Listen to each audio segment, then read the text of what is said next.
প্রিয় দর্শক, জামায়াতের কেন্দ্রীয় নেতা শাহজাহান আলী চৌধুরীর বিতর্কিত বক্তব্য যেন থামছেই না।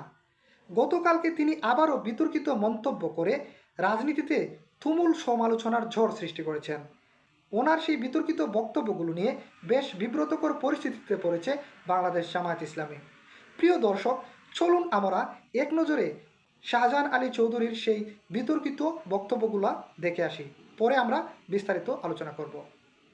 প্রশাসনের যারা আছে তাদের সবাইকে আমাদের আন্ডারে নিয়ে আসতে হবে। আমাদের কথায় উঠবে, আমাদের কথায় বসবে, আমাদের কথায় গ্রেফতার করবে, আমাদের কথায় মামলা হারাবে। খবরদার খবরদার শাহজাহান চৌধুরী আর যারা নাও চিনে ঠিকারা এখনো পর্যন্ত মাটির তলে বসবাস করে।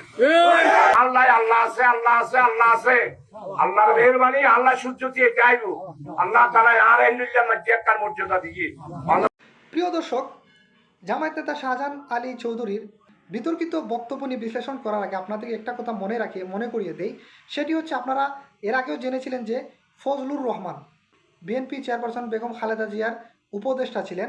তিনি যখন বারবার বিতর্কিত বক্তব্য দিচ্ছিলেন তখন দল কী করলো, তাকে সুকোচ করলো।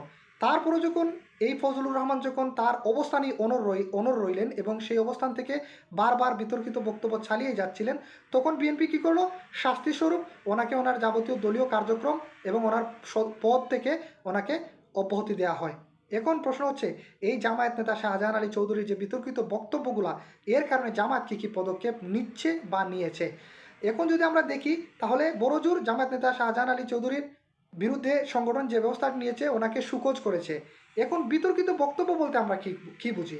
দর্শক, বিতর্কিত বক্তব্য বলতে আমরা বুঝি যে সকল বক্তব্যের মধ্যে রাষ্ট্রীয় সার্বভৌমত্ব, কোনো ধর্মীয় বা কোনো প্রতিষ্ঠান বা কোনো গোষ্ঠীকে নিয়ে আপত্তিকর বক্তব্য, অথবা যা কোনো সমাজ, দেশ, রাষ্ট্র মেনে নিতে পারে না, এই রকম অন্যায় এবং শিষ্টাচার বহির্ভূত বক্তব্যগুলোকেই আমরা বিতর্কিত বক্তব্য বলে থাকি।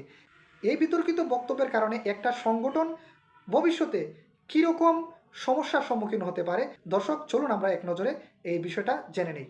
প্রিয় দর্শক, একটা দলের রাজনৈতিক নেতা যখন বিতর্কিত বক্তব্য দিতে থাকেন, তখন প্রথমত যেই সমস্যাটি দেখা দেয় সেটি হচ্ছে জনমত বা ইমেজ সংকট।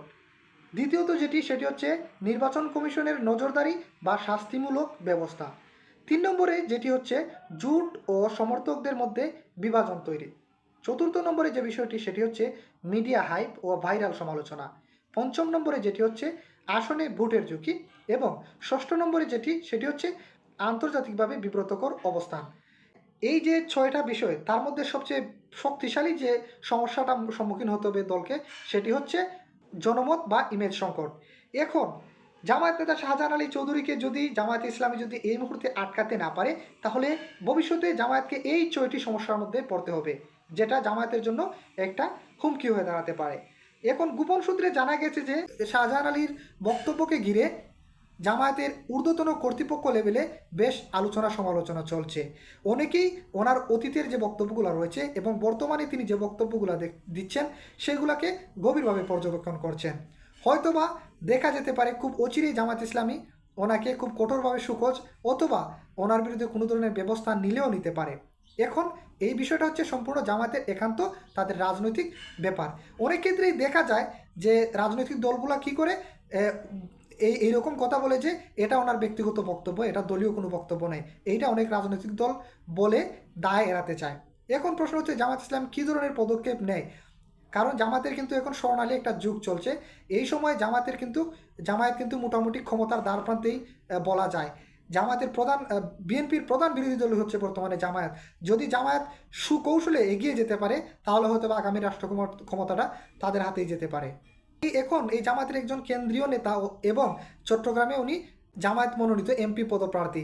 ওনার পক্ষ থেকে যদি একের পর এক এরকম বিতর্কিত মন্তব্য আসে, তাহলে অবশ্যই জামায়াতের কৌশলগত এবং রাজনীতিগত এবং আরও বিভিন্নভাবে জামায়াতকে সমস্যায় পড়তে হবে। এখন জামায়াত যদি এই শাহজাহান আলী চৌধুরীর এই বিতর্কিত মন্তব্যগুলোকে যদি আটকে রাখতে পারে বা সামলে রাখতে পারে, সেটা জামাতের জন্য ভালো হবে। অথবা জামাত যদি ওনাকে আটকাতে ব্যর্থ হয়, সেটা জামাতের জন্য খারাপ হবে। এটা অবশ্যই জামাতের রাজনীতিতে এবং ভবিষ্যতে রাষ্ট্র ক্ষমতায় যেতে জামায়াতের জন্য একটা বিরাট একটা ক্ষতিকর একটা প্রভাব ফেলবে। দেখা যাক জামায়াত কী করে শেষ পর্যন্ত। এখন শুধু সময়ের অপেক্ষা। দর্শক, রাজনীতির সাথে থাকুন, দৈনিক বর্তমান বাংলার সাথে থাকুন, ভালো থাকুন।